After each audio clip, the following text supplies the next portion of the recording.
सांसदों बढ़िला पेंशन विधायकों भी पेंशन बढ़ावा दाबी हेले कर्मचारी नाही कहीं दरद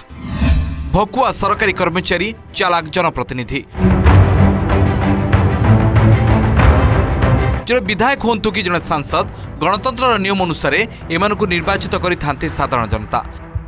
5 वर्ष पर विधायक विधानसभा को जाती आ सांसद लोकसभा को जाई लोकमानक समस्या उपरे गोटी गोटी कहती हेले एठी किंतु पूरा अलगा आमे जहाँ निर्वाचित करिसेंती सेमाने गृह भितर करुछंती हंगामा बाहर चली खंडयुद्ध आ से सबुर टिके फुर्सत मिलिले विधानसभा उठाउछंती दरमा वृद्धि प्रसंग आजिकल बाजार दर को लक्ष्य करी मो विधानसभा उपस्थापन करछि पेंशन पूर्वतन विधायक मानकर बढ़ू एवं समस्त परिस्थिति को लक्ष्य करी विधायक मानकर दरमा बढ़ा जाऊ कारण अन्य भारत वर्षर अन्य स्टेट रे जेते स्टेट बढ़ी आम स्टेट अच्छी 25 नंबर रे अच्छी आम स्टेट रे सबुठू बोधे 25 नंबर रे अच्छी कम दरमा दिया होची विधायक मानकू तेणु ए दरमा को बढ़ाइया समस्तंकर मत थिला नॉमिनेशन फाइल करछन देखुछन मोर 100 कोटी रे मालिक मु तांको पेंशन देवार कोन आवश्यकता अछि हम किछि बुझि पारु सेमानको पेंशन न देवा उचित जो माने ईपीएफ रु पेंशन पाउछन आपण सुनिला आश्चर्य तांकर सर्वाधिक 1000 टका या सर्वनिम्न 1000 टका 20 वर्ष 25 वर्ष चाकरी करी लोक 800 टका 900 टका 1000 टका पेंशन पाउछन सुप्रीम कोर्ट राय देवा पर भी सेमानको वर्धित पेंशन दिया जाउ नै ईपीएफ संस्था केंद्र सरकार अन्य पक्षरे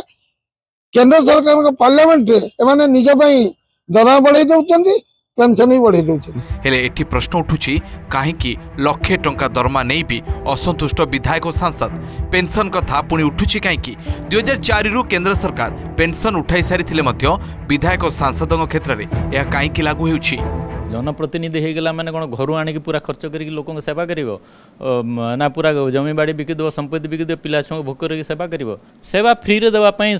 सांसद विधायक मैंने आसी ना राजनीतिक माध्यम सरकार योजना केमती आम अंचल को पहुँची पार से मैंने नुह जे मागणार सेवा देवे लास्ट टाइम जो दरमा बढ़ी से लक्ष्य होता 2018 बर्तमान आम 25-7 वर्ष पर 24,000 टका बढ़ी जो मैंने जनसेवा करिया ना से नियमित पेंशन पाइबे चाकरी पर दरमा जिते दिन रही क्षमतार दरमा पाइबे एवं पेंशन एपरी फैमिली पेंशन पाइबे अन्य ट्रैवल एक्सपेंस कन्सेसन सब विभिन्न जगह रही किंतु जो मैंने चाकरी करने आसिले सरकार पाखे सेवा देवाक आसिले से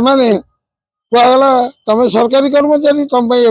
सरकार घोषणा कर पे कमिशन बसो पे कमिशन बसिले सरकारी कर्मचारी पेंशन धार्य हम एवं अवसर नहीं रिटायर लोकर ये सरकारी कर्मचारी दरमा एवं रिटायर लोक पेंशन धार्य हम कि आंकर हाउस रे जहाँ पास होगा पेंशन बढ़िया कथा दरमा बढ़िया कथा से अनुमोदन हुए विचार किसी ना से निष्पत्ति करेंगे केते नेबे शिक्षकटी हेउ कि जेकोसी सरकारी कर्मचारी सरकारी चाकरीटे थिले वृद्ध समय रे पेंशन थिले सेमानक सहारा हेले सरकार ओपीएस बा पुराना पेंशन व्यवस्था को हटाई यूपीएस और एनपीएस व्यवस्था लागू करिसेंती जहाँ फल वार्धक्य समय रे सेमानकु नाना असुविधार सामना करने को पड़ुछि किंतु विधायक सांसद क्षेत्र में पेंशन व्यवस्था कहीं रही साधारण चर्चा होउछि। बालेश्वर चंद्रकांत जेना रिपोर्ट ओटीवी।